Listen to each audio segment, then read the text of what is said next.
All right, good morning, you guys. Today we're going to be learning a little bit more about 2D motion.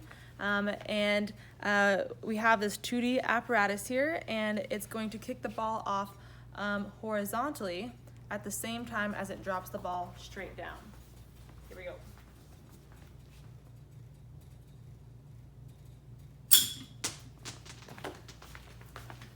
Let's grab those suckers. So I don't know if you can see that or not, but one went straight down over there and the other one landed right about here. That's 1.3 meters. I'm gonna put these on here so we don't lose them. Bada boom. And the reason that we know it's 1.3 meters out, where do we put our meter stick? Well, the ball was placed right, oh, just moved it. It's all good. Okay, the ball was placed right here. The ball was placed right here in that little divot, and we put it right here in the front, and that lets us know exactly where to start. That's pointing toward the center of the earth, my God! So that's where we start our measuring from, our distance, and let's do some calculations here. All right.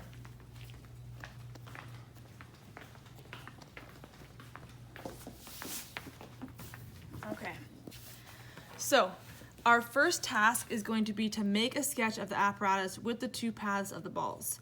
So the first thing I'm going to do is just draw what we see on here. What color will I use? Okay, so I'm going to go ahead and draw the ball up here, up top. It starts there, okay?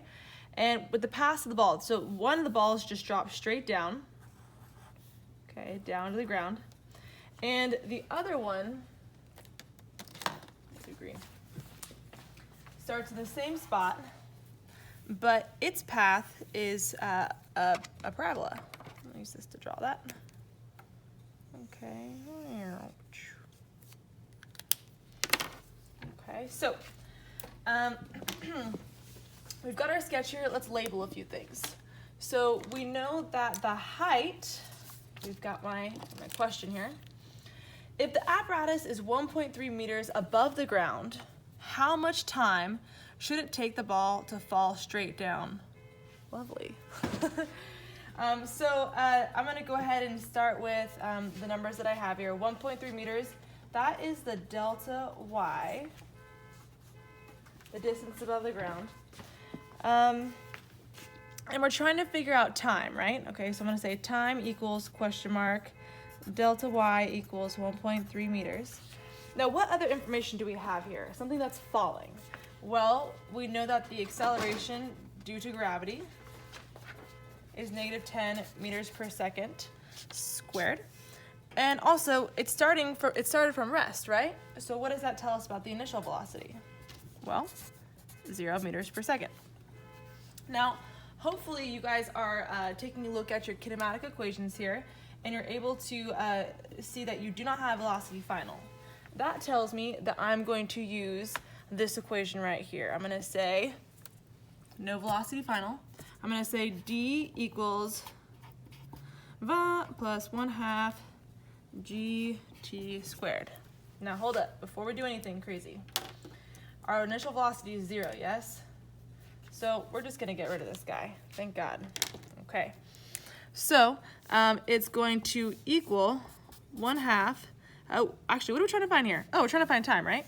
So let's go ahead and multiply. We're gonna get rid of this half. We'll do that by multiplying by 2 here, canceling, multiply by 2 here, okay? So we've got 2d equals gt squared. We want the t by itself. We gotta get rid of the g, it's being multiplied right now, so if we divide, we can cancel it. How do we get rid of that square? Square it! Square root, and that gets me t, okay. So now I've got t solved for, I can plug stuff in. I'm gonna say t equals the square root of 2 times my pause for a second. We need to talk about this displacement. Displacement has a magnitude and our direction. Right now I just have 1.3 meters. What direction is this going? Well, it's falling, so the direction should be negative. I'm gonna put negative 1.3 right here. divide by my gravity, negative 10. Ooh, I forgot my units here. Meters per second. Oh, sorry. Meters per second squared. And I'm going to go ahead and plug this into my calculator. Okay, so I'm going to say square root 2 times negative 1.3 divided by negative 10 gets me a little bit more than half a second. So I'm going to call it 0.510 seconds. Okay. Sweet. So what does this mean? So it takes about a little, like a half a second for the ball to fall from 1.3 meters in the air to the very bottom, just like over there on our 2D projectile thingamabobber jigger. Okay, so next question. Actually, like this. What would be the velocity of the ball after it has fallen 0.65 meters? So where does 0.65 meters even land on this thing? Well, 0.65 meters is half of 1.3. Okay, so at this point, well actually, like this technically, right? The ball has fallen 0.65 meters. Okay, so what would be the velocity of the ball after it has fallen? So we're gonna do that work up here. So velocity of the ball, the final velocity, that's what we're trying to find. Our new delta y for this equation is going to be 0.65 meters. Now it's falling, right? So it's negative. We know that whenever anything is falling, we always use the acceleration due to gravity. And again, what is the velocity of our ball as it starts off? 0 meters per second. Okay, so let's see, we've got these four variables. We are missing time, which tells me we should be using this equation right here. So I'm gonna go and write this. V final squared equals slash initial squared, I'm running out of room here, plus 2gd. Okay, again, we're lucky. We have no initial velocity. Get rid of that thing. Okay, and we're trying to find the final velocity, right? So I'm gonna have to take the square root of this side to get rid of that square root of this side. My final velocity is going to equal, oh, I already wrote that, square root of 2gd. Sweet. Sweet. Okay, so let's go ahead and plug that in. Square root of 2 times negative 10 meters, I'm running out of here, meters per second squared, times distance, which was negative 0.65 meters. You guys get the point. I'm gonna go ahead and plug it in here. Square root 2 times negative 10 times 0.65, and I get, ooh, domain error, because I forgot my negative. Oh. Insert negative, thank God for that button, okay. And I get 3.61, and we're talking about meters per second, because we're talking about velocity. Okay, so that means, so our first one told us how much time it took to drop from the top to the ground here, about half a second. And this one tells us that the final velocity at the halfway mark after 0.65 meters is 3.61 meters per second. Okay. So my paper was getting a little cluttered, so I decided to redraw the diagram. These things happen. So I redrew it and I added in what we calculated. So the amount of time it took to fall, that says delta y is 1.3 meters. The amount of time it took for it to fall that was 0.501 seconds. We calculated that.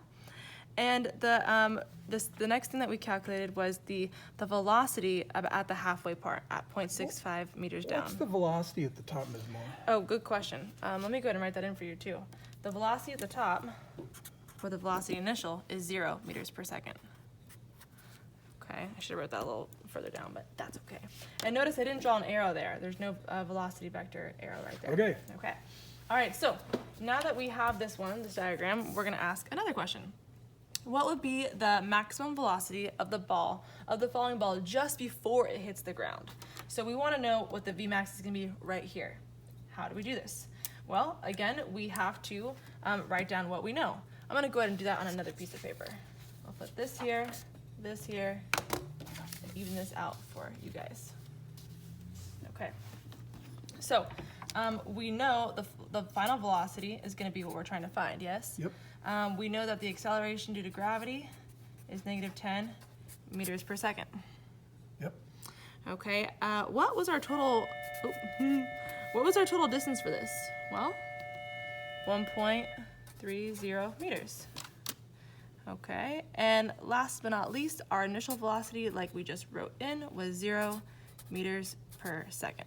That's the original velocity in the y direction, yeah? Yes, Okay, yes. got it. Okay, so this equation, we were missing time again, so we're just going to use the exact same equation here.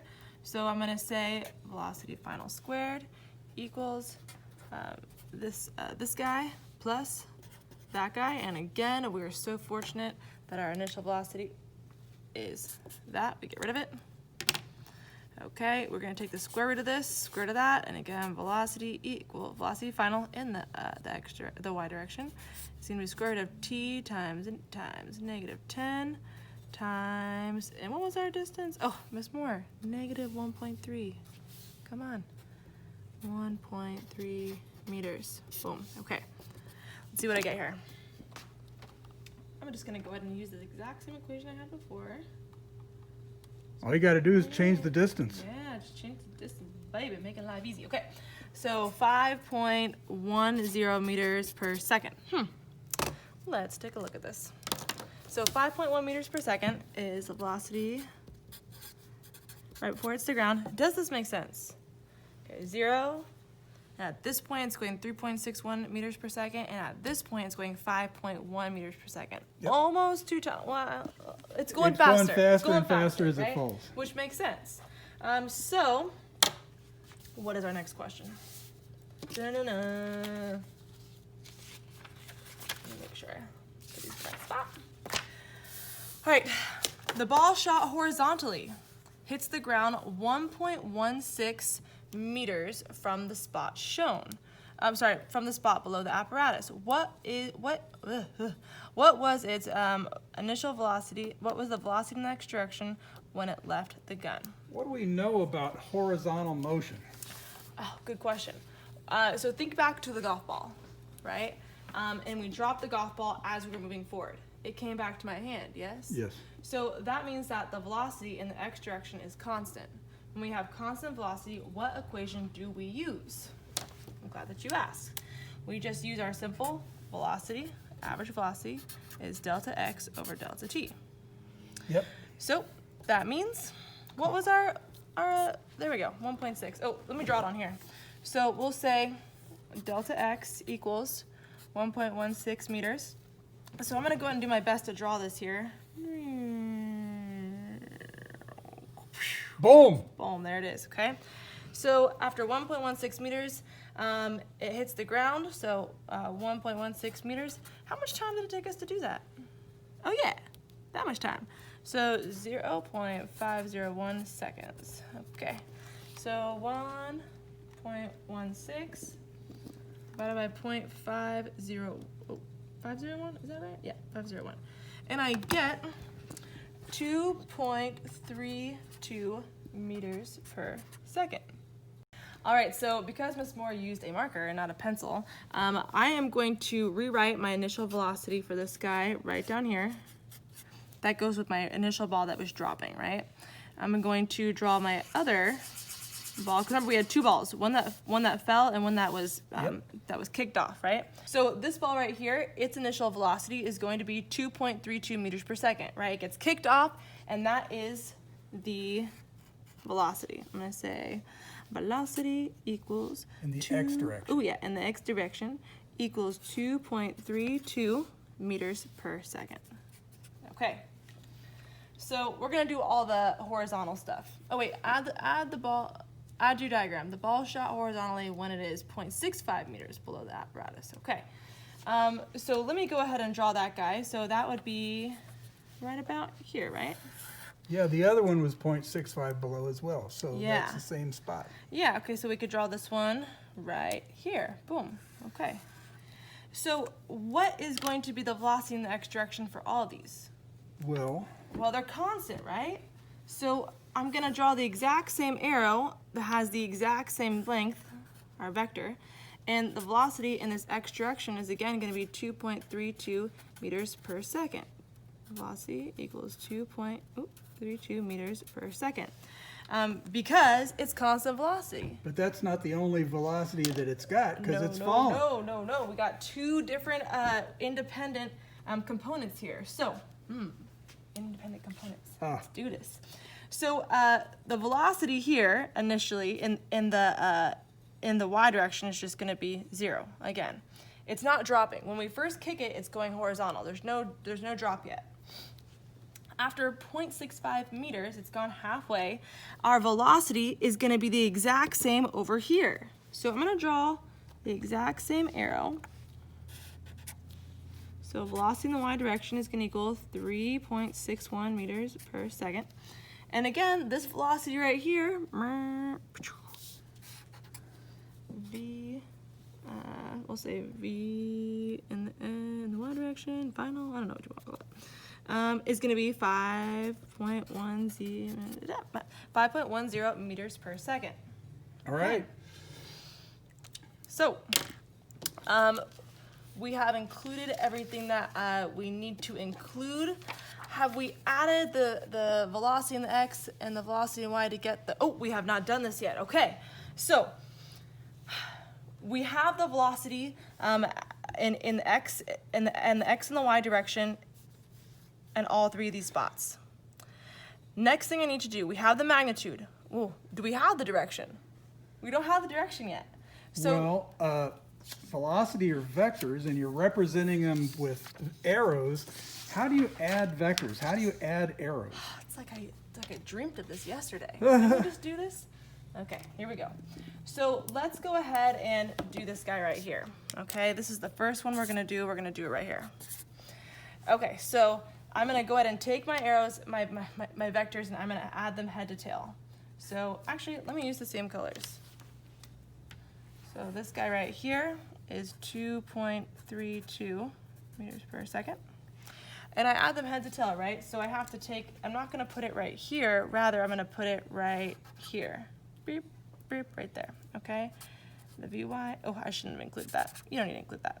Yeah, 3 you can. points, you can if you want, meters per second. Okay, so how do I get my resultant? Well, I add them together using Thag's theorem. Can you see that green, all right? Is it I can, good? yes. Okay. All right, so we're gonna go 2.32 squared plus 3.61 squared equals, that set right here, we'll take the square root of it, and that'll give us our answer for the velocity, the true velocity at that point. Okay, so I'm gonna plug it in here. Square root 2.32 squared plus 3.61 squared, and I get we're gonna call it 30. Okay, so we get 4.30 meters per second, but at what? Like, what are we talking about here? What direction is that? What is the direction? Well, it's not going horizontal, and it's not going vertical. It's kind of going below the horizontal. It's going below the horizontal. So What angle do we need? we need an angle. So I started here. I want this angle. Okay. Okay. So we know that in order to find our angle, we do the inverse tangent. I'm going to say theta equals tangent -1 of 3.61 divided by 2.32. Opposite over the adjacent. That's right. Okay, this is the easy stuff. Just got a little hot. 3.61 divided by 2.32, and I get 57.3 degrees. So it's 4.30 meters per second at 57.3 degrees below the horizontal. Okay, my horizon is here, but it also is here. Okay, Yep. it's going. So this angle right there. All right. So well, not that angle. This angle. So that was for this first one. I want you guys to pause the video, and you're gonna do this exact same thing for my second one. Okay, so you're gonna do that right below here, same exact thing. Add your vectors and then find the angle. All right. Okay, now that you've done that, well, for homework, you guys are going to be answering these two questions for me. An airplane is flying horizontally at a constant velocity of 100 meters per second, 1,000 meters above the ground. It drops a package. Uh-oh. Whoa. Oops. Is this good or bad? I was imagining it was good. like a one of those A care package. Yeah, a care package. For lost people on an island. Or it's my Amazon package. Okay. What happens to the horizontal component of the package, as it falls? What happens to the vertical component of its velocity? Okay, no numbers here. I just want to know, use words, describe. What would happen here? All right. And then, using that information and using those concepts, you're going to actually do some calculations. How much time will it take for the package to reach the ground? The instant before it hits the ground, what will be its velocity in the x? What will be the velocity in the y?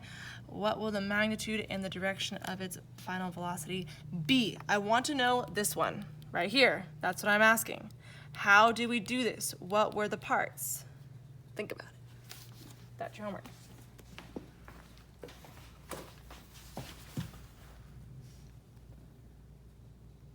The numbers are different, but it's the same thing.